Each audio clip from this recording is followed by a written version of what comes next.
Qiynalib ketyapman. 5000 so'm topdim. Qiynalib ketyapmiz.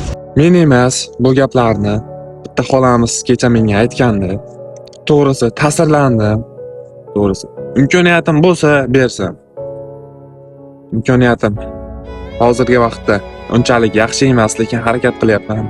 Qo'ldan kelgancha yaxshilik qilishga, pul topishga harakat qilyapman. Nasib bo'lsa qachondir imkoniyatimiz bo'lib qolar.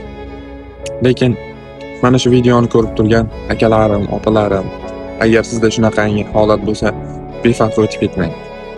5000 so'm, 10000 so'm shuni berib keting.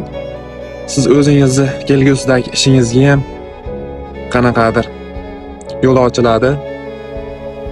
Qanaqadir maza qilasiz, xursand bo'lasiz. O'sha opamizni onaxonda endi yoshlari katta bo'lib qolgan, yuzlariga ajinlar tushgan. O'rniga qo'yib ko'ring. Hammadan pul so'rab yuribdi-da. Bolam pul berib keting.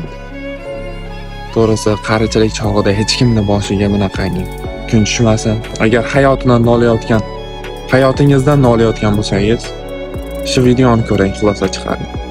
Rahmat, sog' bo'ling, charchamang.